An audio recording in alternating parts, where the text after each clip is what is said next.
This story begins with a man named Peter, who is a captain in the Australian Army. Today, he has just returned to Australia, his home country, after finishing his tour in Iraq. As soon as Peter arrives, he goes to his girlfriend, Dina, and surprises her. Seeing Peter, Dina becomes very happy. Peter then proposes to Dina with a ring, and she happily says yes to the marriage. Now, as they are leaving the park to go home, two boys in a convertible car start harassing Dina. One of them, named Ron, begins making vulgar comments about Dina from inside the car. He even unzips his pants in front of her. Seeing this, Peter becomes extremely angry and starts beating up Ron and his friend. However, as Ron realizes that Peter is overpowering him, he pulls out a knife. In self-defense, Peter pushes Ron backward, causing him to fall. But as he falls, he accidentally stabs himself with his own knife, resulting in his death on the spot. After this, Peter gets arrested. When he secures bail and comes out, his lawyer advises him to plead guilty in court, showing remorse for what he did. The lawyer suggests that if Peter pleads guilty, he will only receive a 2-year sentence. But if he fights the case, he could be sentenced to 8 to 10 years. Accepting his lawyer's advice, Peter pleads guilty in court and receives an 18-month sentence. In the next scene, we see a billionaire businessman named John, who is deeply grieving the loss of his son, Ron. Using his political connections, John gathers all the information about Peter and finds out which prison he will be serving his sentence in.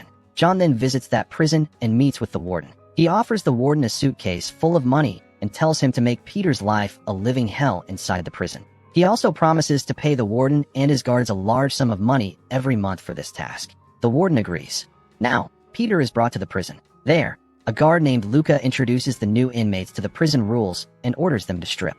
When Peter speaks up, Luca immediately hits him and tells him that inside this prison, only the guards are allowed to speak. After the initial entry process, the guard's supervisor, Dave, takes the new inmates to meet the warden. Since Peter's arrest was covered by the media due to him being a war hero, the warden pretends to be nice to him in front of others. The warden tells Dave that they need to take good care of Peter. Dave, an honest guard, is unaware of the warden's true intentions. He escorts Peter to his new cell and advises him to stay away from fights and trouble. Later, Peter enters the prison's playground, where several groups of inmates are exercising. By accident, he bumps into an inmate. Even after Peter apologizes, the inmate starts a fight with him. However, Peter is incredibly skilled and agile, making it impossible for the inmate to land a hit. At that moment, a gang of inmates intervenes.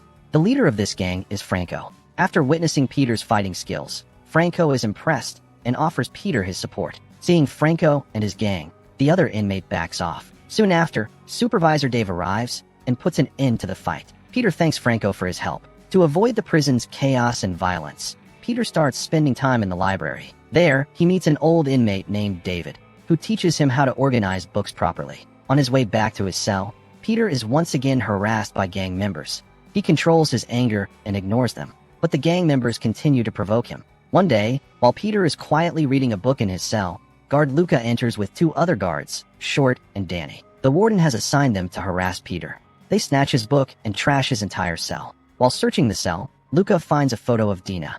To provoke Peter, Luca starts making obscene comments about Dina and even kisses her photo. Peter becomes furious, but Short and Danny hold him back. Luca then tears Dina's photo apart and slaps Peter on the head. Peter, however, does not react, knowing that if he attacks a guard, he will be thrown into solitary confinement and have his sentence extended. Luca, wanting to provoke Peter further, takes out his baton and starts beating him. But Danny steps in and stops Luca, saying that Peter has received enough punishment for the day. Luca lets him go.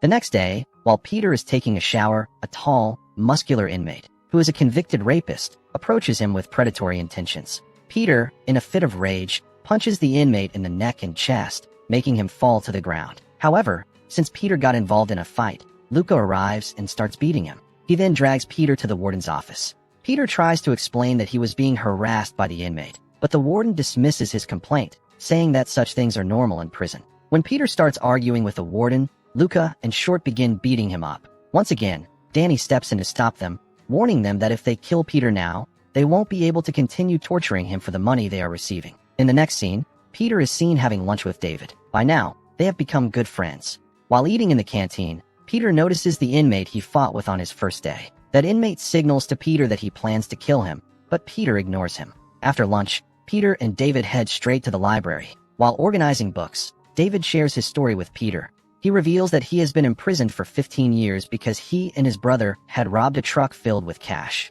During the robbery, 2 guards and a police officer were killed, and his brother also lost his life. As a result, David was sentenced to life in prison with no chance of ever getting out. He also confesses to Peter that after stealing the money, he hid it in a secret location. While they are talking, Luca arrives and tells Peter that someone has come to visit him. When Peter reaches the meeting room, he sees Dina. It is the first time in many days that Peter looks happy. However, Luca deliberately does not allow Peter to talk to Dina for long, cutting their time short. Then, Luca and Short forcefully take Peter back to his cell. Now, Peter starts spending his free time with Franco and his gang, playing cards and having conversations with them. One day, in the playground area, the same tall, muscular inmate attacks a newly arrived inmate and starts beating him brutally. Just when he is about to hit the new inmate with the dumbbell, Peter intervenes and fights him. Supervisor Dave arrives and helps Peter stop the fight. The next day, while Peter is cleaning the prison bathroom, the same rival gang inmate from before comes to take revenge for their first fight. He attacks Peter, but Peter defends himself using his military combat skills and easily overpowers him. At that moment, Luca arrives. Instead of punishing both inmates, he lets the other inmate go and holds Peter solely responsible for the fight. Luca then starts punishing Peter.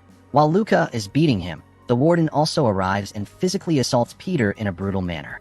The warden even shoves Peter's face into a toilet bowl, causing him to vomit.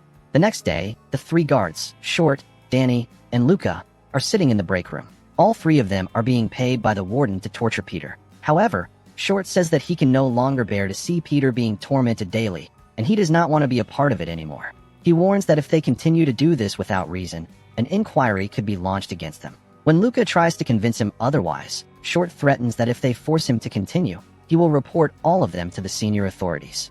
After Short leaves, Dave arrives and asks them what is going on. However, since Dave is not corrupt and does not accept money from the warden, both Luca and Danny remain silent. Dave then warns them not to forget that he is the senior supervisor there and orders them never to assign Peter to toilet cleaning duty again, as he has already assigned him to work in the library. Luca and Danny then go to the warden's office and inform him that Short has refused to take money and has even started showing sympathy towards Peter. They also reveal that Short has threatened to file a complaint against them. The warden, upon hearing this, orders them to eliminate Short so that they won't face any trouble in the future. The next day, while Luca and Danny are searching a prisoner's room, they find a knife. The prisoner immediately kneels before them and begs for forgiveness so that his punishment is not extended. Seeing his desperation, they let him go but confiscate the knife. The following day, when the same prisoner is cleaning the bathroom, he finds Short's dead body in a bathtub. His throat has been slit. Shocked, he stands frozen. But just then, Luca and Danny arrive. Without hesitation, they pin Short's murder on the prisoner since the knife used to kill Short was the same one they had confiscated from his room. One day, Peter is sitting with David in the prison playground, where David explains to him about the different prison gangs. Seeing Peter with David, Franco, along with his gang, approaches them. Franco tells Peter that he should stay with his real gang and his own people. However, Peter refuses, saying that he is not a part of any gang and that everyone in prison is his friend. Franco is enraged by Peter's response. The next day, while showering, Peter and David witness Franco's gang stabbing and killing the man who had previously attacked Peter. The blame for the murder falls on Peter because he had a prior altercation with the victim. Peter immediately goes to the rival gang and tells them that he had no role in their gang member's murder, but they refuse to believe him. To them, it seems like Peter is part of Franco's gang. Peter then confronts Franco in his cell, asking why he killed that man. Franco responds that if they had not killed him, he would have killed Peter instead. However, Peter insists that he is not part of Franco's gang and can take care of himself. This enrages Franco, and his men throw Peter out of the cell. A few days later, Diana comes to visit Peter again, but Luca and Short take her into a room under the pretext of searching her. They force her to undress and conduct an invasive search. Luca even behaves in a disgusting manner toward her. Later, Luca tells Peter about the incident, angering him deeply. However, being behind bars, he is helpless and unable to take revenge. The next time Diana visits Peter, he refuses to meet her, as his enemies are using her as his weakness. One day, while Peter is sitting with David in the playground, Luca and Short take him to a tool area under Franco's orders. Franco arrives and announces that he is going to kill both Peter and David. Unable to control his anger, Peter lunges at Franco. When Luca intervenes, Peter starts beating him too. Franco flees, but Peter mercilessly beats Luca and Short, leaving them unable to control him. Just then, Dave arrives and stops Peter by hitting him. Since Peter attacked the guards, his sentence is extended, and he is thrown into solitary confinement. Even there, Luca and Short continue to torment him by depriving him of food. Furious, Dave confronts the warden, demanding to know why Peter was taken to the tool house and who authorized his solitary confinement. The warden coldly replies that Peter attacked the guards and deserves such treatment. He warns Dave never to question his authority again, threatening to get him fired. After weeks of torture and isolation, Peter's mental health begins to deteriorate. He starts behaving like a madman, convinced that he will never escape from prison. For weeks later, Dave pulls Peter out of confinement. Peter is terrified and refuses to speak to Dave. Seeing his state, Dave feels deeply sorry for him and offers to help, but Peter silently returns to his cell. After spending so much time in solitary confinement, Peter's mental balance has been completely destroyed. However, with time, he slowly starts recovering and even begins stepping out into the playground again. Franco, however, is still determined to take revenge on Peter. He orders a new prisoner, handing him a weapon and instructing him to kill Peter. However, Peter had helped this new prisoner before, so the new inmate refuses to attack him. Enraged, Franco goes to the new prisoner's cell and kills him. David informs Peter that Franco murdered the boy. Hearing this, Peter is unable to control his rage.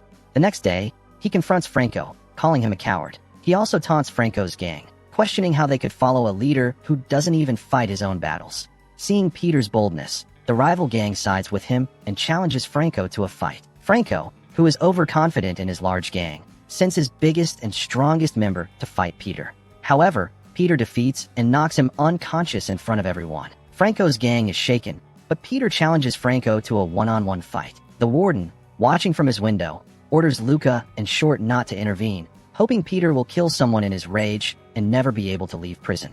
As the fight begins, Peter dominates Franco, beating him badly in front of all the prisoners. He is about to kill him when David signals him to stop, warning that doing so will extend his sentence. Understanding the consequences, Peter spares Franco's life. After the fight, Peter embraces David in victory. However, just then, a prisoner throws a weapon toward Franco. Franco grabs it and is about to stab Peter, but David jumps in front of him and gets injured. Seeing this, the leader of the rival gang stabs Franco in the neck, killing him on the spot, and the fight ends. Dave takes Peter to the warden. The warden coldly informs Peter that his sentence has been extended. Peter, enraged, demands to know why he is being treated this way when he has no personal enmity with the warden. The warden then reveals that he was paid to make Peter's life hell by the father of the boy Peter had killed. He states that he will never let Peter leave prison easily. However, Peter had hidden a recorder in his trousers, capturing the warden's confession. Just then, Dave enters with new guards and FBI agents. With solid evidence of the warden's abuse of power, the warden is arrested, along with Luca and Short. After all this, Peter visits David in the hospital. David, knowing he will remain in prison for life, tells Peter the location of the money he had stolen 15 years ago. He asks Peter to give half of it to his daughter and tell her that he misses her dearly. Finally, Peter's release day arrives. Dave bids him farewell as Peter leaves the prison. Outside, Diana is waiting for him and is overjoyed to see him. A few days later, Peter takes a bag full of money and visits a young woman, David's daughter. He hands her the bag and tells her that her father misses her very much and hopes she will visit him someday. With that, Peter and Diana leave together, and the story comes to an end. So how did you like this story? Let me know in the comments.